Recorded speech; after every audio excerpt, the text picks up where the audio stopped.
This lesson introduces Anne Frank through selected excerpts from her diary, tracing her life as a Jewish girl in hiding during the Nazi occupation of the Netherlands and her growth into a thoughtful writer. Alongside the narrative, it includes classroom activities on personal records such as diaries and memoirs, as well as language exercises on compound words, phrasal verbs, and idiomatic expressions. By blending historical context with practical English instruction, the lesson functions both as a tribute to Anne Frank and a comprehensive literacy resource. Imagine picking up a pen and trusting a piece of paper more than your best friend. Look closely at the handwriting in the background and that hopeful, confident gaze in the photograph. Anne isn't just documenting history here. She is dreaming of Hollywood and searching for a confidant to share her deepest thoughts with.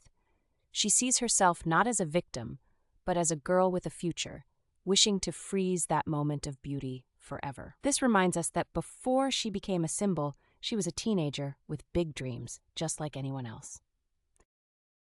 We all have days where we feel surrounded by people, yet completely unheard. Zero in on the phrase bored and listless highlighted at the bottom, which sets the mood for her discovery. This emotional low point triggered a profound realization for Anne. A notebook never yawns, judges, or walks away.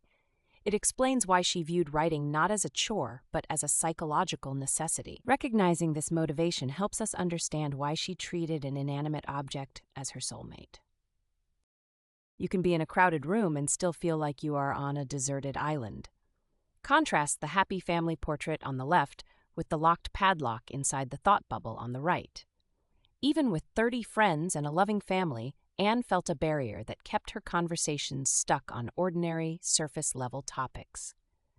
This visual distinction between knowing people and truly connecting with them is the central conflict that birthed her diary. It teaches us that true friendship requires the courage to unlock those hidden feelings.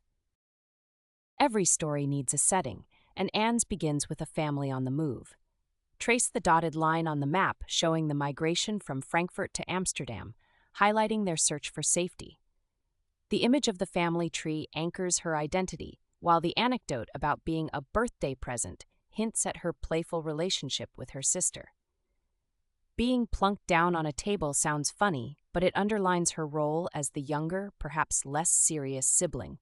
Understanding these family dynamics and their displacement provides the necessary backdrop for the isolation that follows. The tension of exam results day is a universal feeling that transcends time.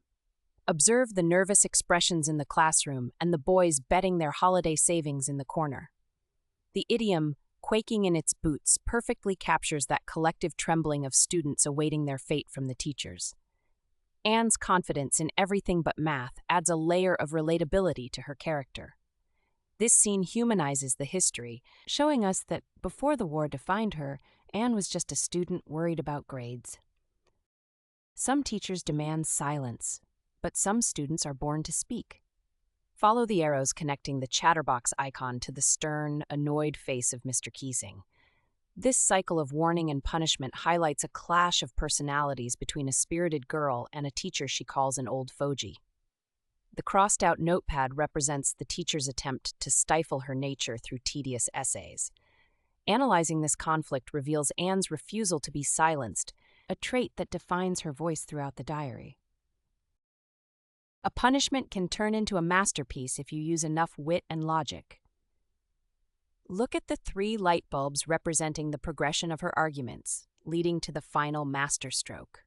She brilliantly shifts the blame from bad behavior to biology by claiming talking is an inherited trait from her mother. It is a clever maneuver that turns a biological fact into a defense for disrupting class. This shows us that a good argument relies on clever reasoning, transforming a scolding into a moment of shared amusement. When logic fails, sometimes poetry and satire are the only weapons left. Notice the transition to the 3rd punishment and the illustration of the ducks and the cruel father swan. By turning the assignment into a dark, funny poem about death by quacking, she forced the strict teacher to laugh at himself. The green checkmark signifies her victory, resulting in freedom to talk without further homework. This proves that humor is a powerful tool for bridging gaps and changing authority dynamics. We have looked at events, but now let's assemble the portrait of the person behind them. Scan the adjectives surrounding the silhouette, ranging from witty to deeply affectionate.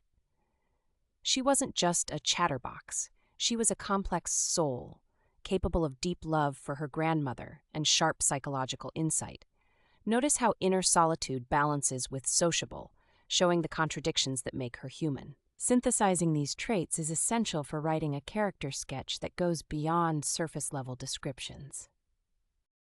History often turns on a dime, changing a normal life into a fight for survival overnight. Focus your attention on that dark, heavy wooden cabinet, which became the literal barrier between safety and the terror of the outside world. While the text contrasts the safety of June with the hiding of July, the timeline reveals the tragic speed at which their freedom evaporated. It highlights the incredible resilience required to keep one's spirit alive when the physical world shrinks to a few secret rooms. Understanding this timeline is crucial because it contextualizes the immense pressure under which these cheerful diary entries were actually written. A diary is never just a list of events. It is a mental playground for a growing mind. Notice the 4 distinct icons mapping out Anne's internal landscape, especially the masks representing humor and the handshake for mutual respect. She uses wit not merely to be funny, but as a shield against fear and a bridge to connect with the adults around her. These concepts show us that writing is a tool for survival, helping a young person navigate both inner solitude and external authority. Identifying these themes helps you analyze literature not just as a story, but as a complex web of human emotion and growth. Words are the tools we use to build our understanding of the world. Peek inside this open language toolkit to see how phrases like quaking in boots add flavor and physical sensation to plain speech. Just as a carpenter needs a hammer, a writer needs phrasal verbs and idioms to convey nervousness or persistence vividly. Notice how compound words combine simple concepts to create specific roles, like headmistress. Mastering these mechanics isn't just for exams. It empowers you to express complex feelings with precision and flair. Critical thinking begins when we stop accepting facts and start asking why. Look at the middle pink note, which challenges Anne's initial belief that the world wouldn't care about a teenager's musings. It poses a powerful irony, considering her private thoughts eventually became one of the most famous books in history.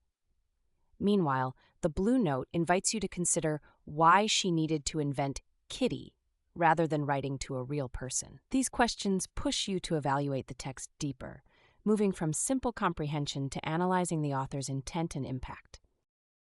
Great ideas deserve a great structure, or they risk getting lost in the shuffle. Follow the arrow flow from the introduction on the left through the specific arguments to the conclusion on the right. This roadmap shows how to dismantle a quote by contrasting human judgment with the silent, non-judgmental nature of a page. You can see how the argument builds from the problem of human impatience to the solution found in writing. Learning this logical flow is the secret ingredient to scoring high on long-form responses. The best way to understand a writer is to become one yourself. Cast your eyes on the open journal and the challenge to write about a single day's frustration or humor. By trying this activity, you experience the relief of unloading thoughts without fear of interruption or judgment, just as Anne did. The takeaways on the right remind us that humor and creativity are forms of resistance against adversity. This connects Anne's historical experience to your daily life, proving that the need for self-expression is timeless. If this lesson helped you, please like and share it with others who may benefit. Subscribe to Pragnya Education for more clear, concept-driven learning. Keep learning, keep growing with wisdom.